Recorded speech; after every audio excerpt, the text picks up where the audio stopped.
નમસ્તે વિદ્યાર્થી મિત્રો, કેમ છો? મજામાં?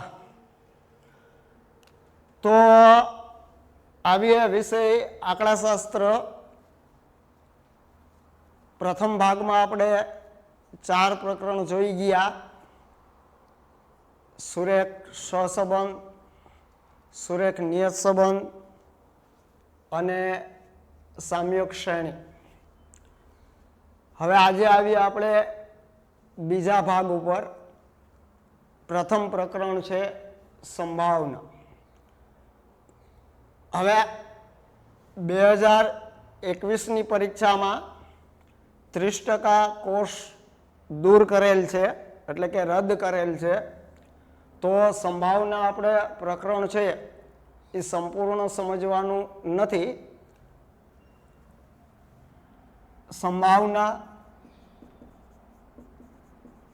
પ્રકરણમાં એક નિદર્શ અવકાશ, બીજું ઘટનાઓ, ત્રીજું સરવાળાનો નિયમ. આ વર્ષે આ 3 પોઈન્ટ સમજવાના છે. એટલે કે જો આપણે પ્રકરણની વાત કરીએ તો 1.1, 1.2 અને 1.3 સુધીનો કોર્સ આ વર્ષે રહેશે. 1.3 સુધી જેટલા ઉદાહરણ હોય એ ઉદાહરણે ગણવાના છે અને 1.3 સુધી સ્વાધ્યાય ગણવાનું છે. હવે ગુણાકારનો નિયમ,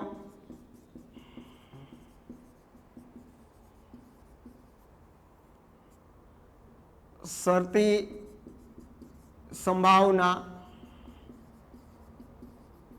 નિયમ આ રદ કરેલ છે, આ સમજવાનું નથી. તો આપણે આ 3 પોઈન્ટ ઉપર ખાસ ધ્યાન આપવાનું છે. હવે ધોરણ 9ની અંદર સંભાવના પ્રકરણ તમે ગણિતમાં શીખી ગયા છો. બાદ ધોરણ 10માં પણ સંભાવના પ્રકરણ આંકડાશાસ્ત્રની અંદર 10માના ગણિતમાં પ્રકરણ હતું. તો તમે સંભાવના વિશે થોડું સમજો છો. પણ આપણે અહીંયા આ 3 પોઈન્ટ માટે વ્યવસ્થિત સમજીએ. હવે બોર્ડના પેપરમાં આ સંભાવના પ્રકરણ 12 ગુણનું પૂછાય છે. જો આ છેલ્લું પ્રકરણ છે 12 ગુણનું, પછી જે ચારેય પ્રકરણ છે એ 10-10 ગુણના છે. આ પ્રકરણ છે એ 12 ગુણનું છે. સૂચક આંકી બોર્ડના પેપરમાં 12 ગુણનું પૂછાય છે. સુરેખ સહસંબંધી 12 ગુણનું છે. સુરેખ નિયત સંબંધી 12 ગુણનું છે. અને સામ્યક શ્રેણી 12 ગુણનું છે. અગાઉ મેં તમને જે પ્રકરણમાંથી કોર્સ કેટલો રદ થયો છે એ જણાવેલી છે. ફરી હું સંભાવના પ્રકરણ થઈ જશે એટલે આપણે 6 માસિક ટેસ્ટ ગોઠવીશું. એ પહેલાં ફરી 2020-21માં આ 5 પ્રકરણમાંથી કેટલો કોર્સ રદ થયો છે એની માહિતી આપીશ. પણ અત્યારે આપણે સંભાવના પ્રકરણ સમજવું છે. તો બોર્ડના પેપરમાં સંભાવના પ્રકરણ એ 12 ગુણનું છે. તો પ્રથમ ભાગના 4 પ્રકરણ બોર્ડના પેપરમાં 12 ગુણનું પૂછાય છે. 12 ચોકું ને 48. હવે બીજા ભાગમાંથી આ પ્રથમ પ્રકરણ સંભાવના પણ 12 ગુણનું પૂછાય છે. એ વિભાગમાં એક પ્રશ્ન એટલે કે બહુ વિકલ્પ 1 ગુણ. બી વિભાગમાં એક વાક્ય એટલે 1 ગુણ. સી વિભાગમાં 1 પણ નથી. ડી વિભાગની અંદર 3 ગુણના 2 પ્રશ્નો પૂછાય છે. ડી વિભાગમાં 3 ગુણના 2 પ્રશ્ન એટલે 6 ગુણ. 2 દાખલા જ હોય છે ડી વિભાગમાં, એટલે કે 3 ગુણનો 1 દાખલો, એવા 2 દાખલા એટલે 6 ગુણ. અને ઈ વિભાગમાં 4 ગુણનો 1 દાખલો. હવે એ 1 દાખલો 4 ગુણનો હોય. એ અને બી 2 દાખલા હશે એટલે 2 ગુણના હશે. આ 2 ગુણનો, આ 2 ગુણનો, આમ 4 ગુણનું પૂછાય છે. તો ટોટલ 12 ગુણ. આ ખાસ સમજી લેજો. એ વિભાગમાંથી એક બહુ વિકલ્પ પૂછાશે, બી વિભાગમાંથી એક વાક્યમાં જવાબ આપો પૂછાશે અને ડી વિભાગમાંથી 3 ગુણના 2 દાખલા નાના એવા એટલે 6 ગુણ અને ઈ વિભાગમાં 4 ગુણનો એક દાખલો પણ કઈ રીતે એ અને બી એટલે કે 2 ગુણના 2 દાખલા પૂછાશે એટલે 4 ગુણ તો 12 ગુણ. આ 12 ગુણ તમારે આ વર્ષે 2020-21 ની એક્ઝામમાં આ 2 પોઈન્ટ સમજવાના નથી, આટલામાંથી પૂછાશે. નિદર્શ અવકાશ છે, ઘટનાઓ છે અને સરવાળાનો નિયમ છે. આ 3 પોઈન્ટ તમારે સમજવાના છે. 1.1, 1.2, 1.3 સ્વાધ્યાયમાંથી અને એની આગળ જેટલાય પાઠ્યપુસ્તકમાં ઉદાહરણ છે એ બધા દાખલા. જો કે આપણે અહીંયા જ આ 3 પોઈન્ટ સમજી લેશું એટલે લગભગ દાખલાને આપણે આવરી લેશું અને પછી એ દાખલા ગણીશું, ઉદાહરણને ગણીશું અને સ્વાધ્યાયને ગણીશું. તો આપણે સંભાવના શું છે, સંભાવના એટલે શું, સંભાવના ક્યાં ઉપયોગી છે, સંભાવનાનો શું અર્થ આપી શકાય, તો આ તપાસવા માટે આપણે વિગતવાર સમજીએ. હવે મિત્રો, આપણા જીવનની અંદર અસંખ્ય ઘટનાઓ બનતી હોય છે. હવે એ જે ઘટનાઓ છે, જુદી જુદી પ્રકારની ઘટનાઓ, અસંખ્ય ઘટનાઓ રોજબરોજ જીવનની અંદર આ બનતી હોય છે. હવે એમાંથી અમુક ઘટનાઓ એ નિશ્ચિત હોય છે કે બનશે જ, એટલે કે નિશ્ચિત હોય છે. જેમ કે દિવસ પછી રાત થશે, માનવીનો જન્મ તો મરણ થશે. કોઈ જગ્યાએ આપણે 7% લખી 1 લાખ રૂપિયા 1 વર્ષ માટે રોક્યા હોય તો આપણને ખબર છે કે વર્ષ પૂરું થશે એટલે 7,000 એના ઉપર વ્યાજ મળશે. તો જો આ ઘટનાઓ છે એ બનશે જ, એટલે કે આ ઘટનાઓ નિશ્ચિત છે. પણ અમુક ઘટનાઓ નિશ્ચિત હોતી નથી. એક સિક્કો ઉછાળવામાં આવે તો સિક્કા ઉપર છાપ અને કાટ ઉછાળવામાં આવે તો એ નિશ્ચિત છે કે 2 પરિણામો જ છે, કાં છાપ મળશે ને કાં કાટ મળશે. પણ શું મળશે એ નિશ્ચિત નથી. પણ અનુમાન લગાવી શકાય. આપસૂજ મુજબ આપણે અંદાજ લગાવી શકીએ કે હું આ સિક્કો ઉછાળું છું તો છાપ મળશે, એવો અંદાજ એટલે કે ચાન્સ, જેને આપણે કહીએ છીએ કે છાપ પડશે એવા ચાન્સ છે. કે એક પાસો, સમતોલ પાસો ઉછાળીએ તો એ પાસો જમીન ઉપર પડશે તો ઉપર 4 અંક અંકિત થશે, એવું આપસૂજ ઉપર અનુમાન લગાવી શકાય. તો આને આપણે ચાન્સ કહીએ છીએ. અને આ ચાન્સ ઉપર આધારિત ઘટનાને યાદચ્છિક ઘટનાઓ કહેવાય છે. કેવી? યાદચ્છિક ઘટના.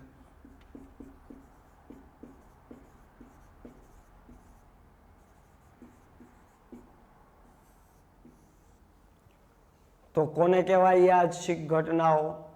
તો ઘટનાઓ, અમુક ઘટનાઓ રોજબરોજ જીવનમાં બનતી જ હોય છે, નિશ્ચિત જ હોય છે, બનશે જ એ નક્કી જ હોય છે. પણ અમુક ઘટનાઓ એવી છે કે બનશે જ એમ કહી શકાય નહીં, એટલે કે નિશ્ચિત હોતું નથી. જેમ મેં ઉદાહરણ આપ્યા કે 52 પત્તાનો ગંજીપતો છે, એમાંથી એક પન્નું ખેંચવામાં આવે તો એ કયું આવે એ નિશ્ચિત નથી. પણ આપસૂજ ઉપર આધારિત આપણે નક્કી કરી શકીએ, અનુમાન લગાવી શકીએ, એટલે કે એને આપણે ચાન્સ કહીએ છીએ. આ ચાન્સ ઉપર આધારિત જેટલી ઘટનાઓ છે એને યાદચ્છિક ઘટનાઓ કહેવાય છે. હવે આ અનિશ્ચિત ઘટનાઓ છે એ બનવાની શક્યતાને સંખ્યામાં દર્શાવી, એ સંખ્યામાં દર્શાવવા માટે સંભાવનાનો ઉપયોગ થાય છે.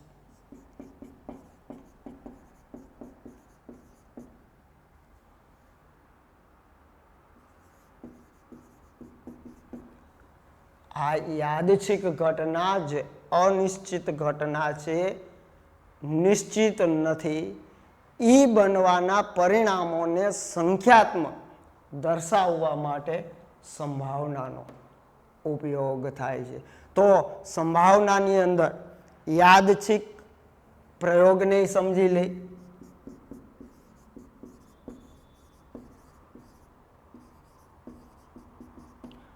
તો આપણે આ અનિશ્ચિત ઘટનાઓ જે કીધી,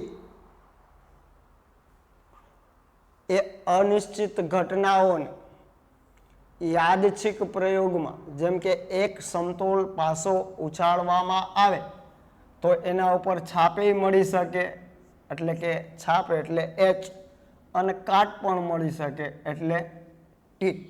પણ આ બે પરિણામ મળે એ નિશ્ચિત છે. એક સમતોલ પાસો ઉછાળવામાં આવે તો એના બે પરિણામ મળશે એ નિશ્ચિત છે. કાં છાપ મળશે ને કાં કાટ મળશે, પણ કયું મળશે એ નિશ્ચિત નથી. એ આ પ્રયોગ કરતા પહેલા જાણી શકાતું નથી કે એક સમતોલ સિક્કો ઉછાળવામાં આવે તો છાપ જ મળશે એ નિશ્ચિત નથી હોતું. આ પ્રયોગને યાદચ્છિક પ્રયોગ કહેવાય છે, જેના પરિણામો જ્ઞાત છે. જો એક સમતોલ સિક્કો ઉછાળવામાં આવે તો એના પરિણામો જ્ઞાત છે કે કાં છાપ મળશે અને કાં કાટ. પણ એ અગાઉથી પ્રયોગ યોજતા પહેલા એ કહી શકાય નહીં કે કાટ જ મળશે કે છાપ જ મળશે. આ પ્રયોગને કહેવાય છે યાદચ્છિક પ્રયોગ. પછી નિદર્શ અવકાશ.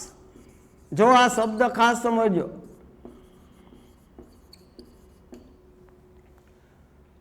તો યાદચ્છિક પ્રયોગમાં જેટલા કુલ પરિણામો ઘટનાના મળે છે, એ પરિણામોના ગણને નિદર્શ અવકાશ કહેવાય છે.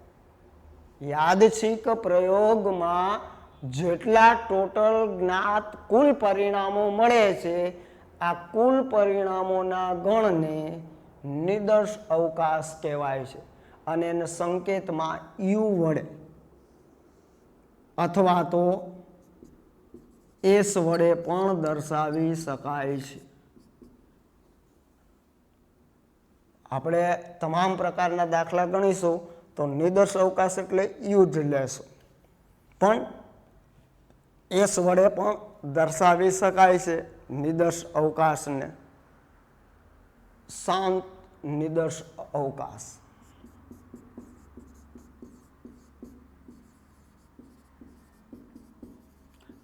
જો આ શબ્દો ખાસ સમજજો, જેથી કરીને દાખલા ગણવામાં, જોકે હું ઉપયોગ આવશે એટલે તમને જણાવીશ.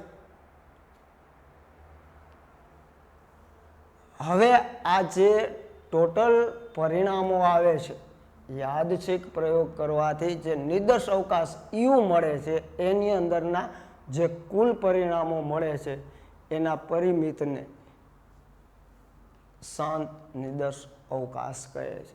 એટલે કે યુની અંદર જે ટોટલ પરિણામો છે એને શાંત નિદર્શ અવકાશ. અને અનંત, આ બે ખાસ સમજી લેજો.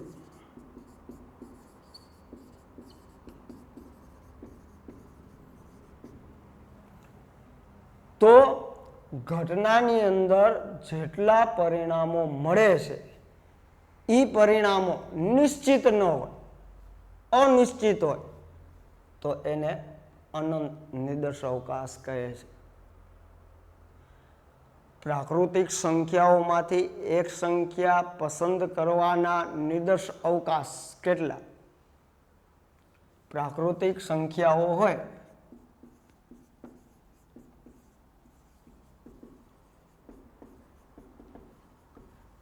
એમાંથી એક સંખ્યા પસંદ કરવાના નિદર્શ અવકાશ. તો પ્રાકૃતિક સંખ્યા એટલે 1 થી 100, 1100, 1200, 10,000, લાખ, 2 લાખ, તો એનો કોઈ અંત જ નથી. તો આને કહેવાય અનંત નિદર્શ અવકાશ.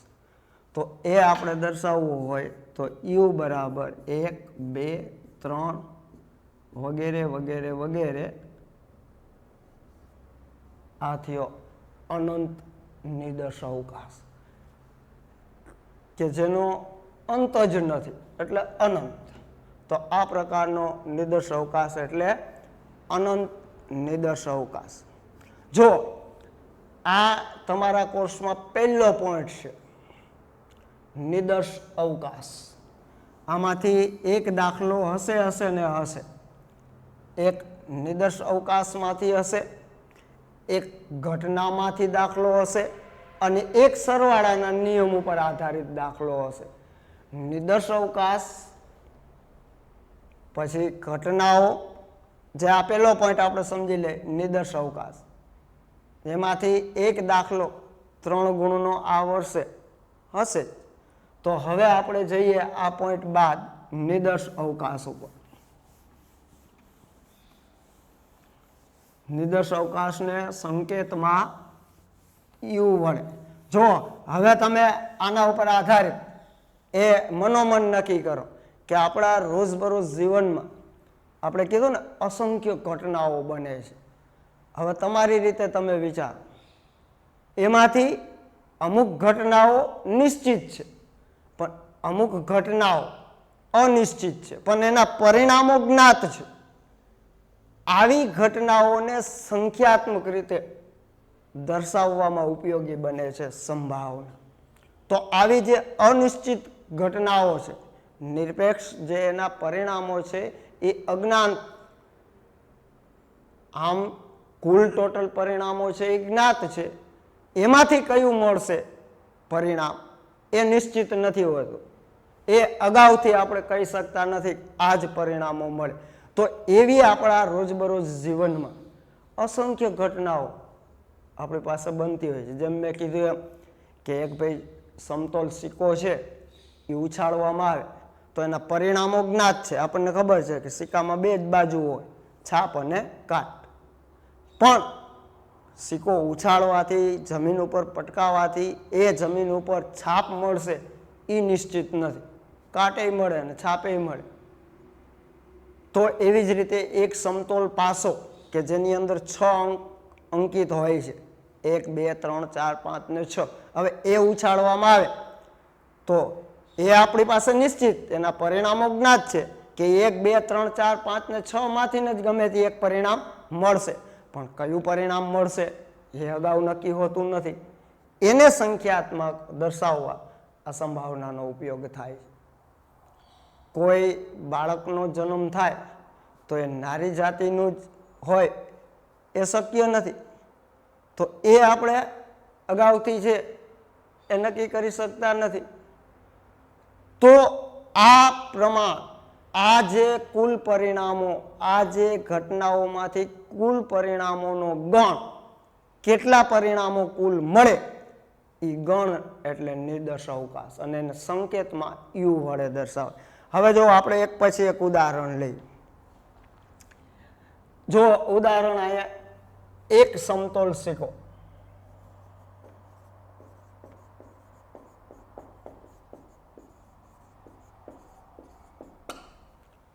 એક સમતોલ સિક્કો ઉછાળવાનો નિર્દર્શ અવકાશ લખો. પછી હું અહીંયા આપું છું 2 સમતોલ સિક્કા.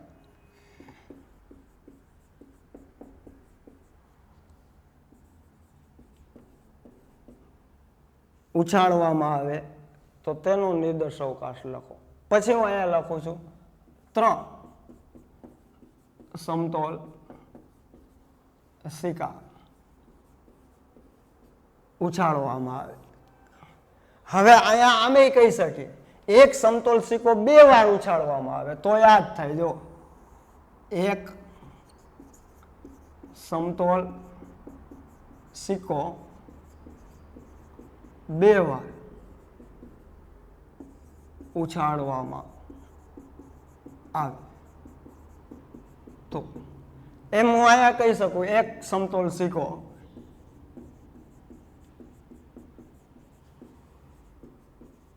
ત્રણ વાર ઉછાળવામાં આવે તો આ બે એક જ થયું. 3 સમતોલ સિક્કા ઉછાળવામાં આવે તો એના નિદર્શ અવકાશ કયો કે એક સમતોલ સિક્કો 3 વાર ઉછાળવામાં આવે એના નિદર્શ અવકાશ કયો. એમ 2 સમતોલ સિક્કા ઉછાળવામાં આવે તો એના કુલ નિદર્શ અવકાશ કેટલા. એની જગ્યાએ હું આમે કહી શકું કે એક સમતોલ સિક્કો 2 વાર ઉછાળવામાં આવે તો તેના નિદર્શ અવકાશ કેટલા અને એક સમતોલ સિક્કો ઉછાળવામાં આવે તો તેના નિદર્શ અવકાશ એટલે કુલ પરિણામ. કદાચ નિદર્શ અવકાશની જગ્યાએ એમ પૂછી નાખે કે 2 સમતોલ સિક્કા ઉછાળવામાં આવે તો કુલ પરિણામો કેટલા મળે તો એ કુલ પરિણામોનો ગણ એટલે નિદર્શ અવકાશ. તો હવે આપણે અહીંયા તો આ એક સિક્કો આપણે લઈએ. જો આ એક સિક્કામાં બાજુઓ કેટલી 2 હોય, છાપ અને કાટ. તો આના કુલ પરિણામો કેટલા મળે. આ એ નિદર્શ અવકાશ. જો હું અહીંયા લખું છું નિદર્શ અવકાશ. નિદર્શ અવકાશને સંકેતમાં યુ વડે આપણે દર્શાવીશું છગડિયા કામ. તો છાપ મળે કે કાટ મળે આથી વિશેષ પરિણામ મળે નહીં. તો કુલ પરિણામો કેટલા મળી શકે કાં છાપ મળે ને કાં કાટ મળે. તો આ જે છાપ મળે કે કાટ મળે આ જે કુલ પરિણામો મળ્યા એ નિદર્શ અવકાશ. આ જે પરિણામોનો ગણ મળ્યો એને કહેવાય નિદર્શ અવકાશ. તો એક સમતોલ સિક્કો ઉછાળવામાં આવે તો કુલ પરિણામો કાં છાપ મળે ને કાં કાટ મળે તો 2. હવે અહીંયા 2 સમતોલ સિક્કા જો આપણે લખીએ આ એક સમતોલ સિક્કો એની બાજુઓ કેટલી. આ એક બીજો સમતોલ સિક્કો એની બાજુઓ કેટલી. તો કુલ કેટલા પરિણામો મળી શકે કયું રિઝલ્ટ મળે.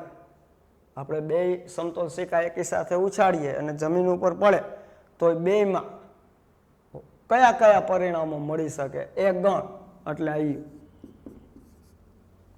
તો જો માની લે કે પ્રથમ સિક્કામાં છાપ મળે ને બીજામાં છાપ મળે તો એક પરિણામ HH મળે. પ્રથમમાં છાપ મળે અને બીજામાં કાટ મળે. આમાંય છાપ મળે ને આમાંય છાપ મળે બની શકે એવું પરિણામ આવી શકે. આમાં છાપ મળે ને આમાં કાટ મળે બની શકે. આમાં કાટ મળે અને આમાં છાપ મળે એવું બની શકે. આમાંય કાટ મળે અને આમાંય કાટ મળે આથી વિશેષ એકેય પરિણામ ન મળે. તો હવે એક એ સમજી લ્યો કે તમારે કોઈ પણ નિદર્શ અવકાશ યુ મેળવવા માટે કુલ કેટલી સંખ્યા મળશે.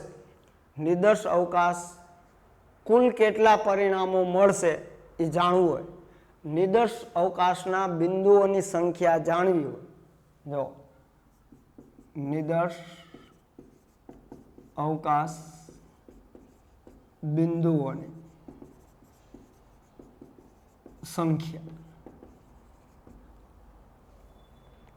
જાણવી હોય તો તમે બિંદુઓ જાણી શકો. બિંદુઓ એટલે સંખ્યા n ઉપર n ઘાત. પણ આ n ઉપર n ઘાત નિદર્શ અવકાશના બિંદુઓની સંખ્યા ક્યારે જાણી શકાય. બાજુઓ હોય.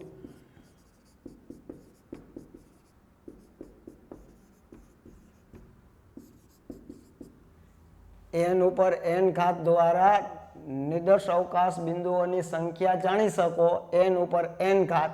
પણ આ સૂત્રનો ઉપયોગ ક્યારે થઈ શકશે બાજુઓ હોય એ ઘટના. હવે જો સિક્કામાં બાજુઓ હોય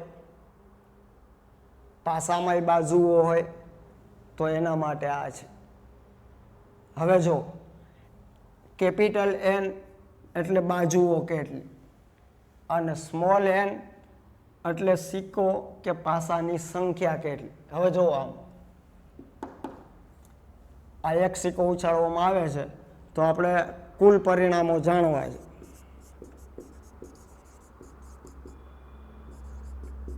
તો આ એન ઉપર એન ઘાત મૂકી શકીએ. એન એટલે બાજુઓ. બાજુઓ શેમાં હોય? સિક્કામાં બાજુઓ હોય અને પાસામાં બાજુઓ હોય. તો આ એના માટે જ આ સૂત્ર છે, સિક્કા અને પાસા માટે.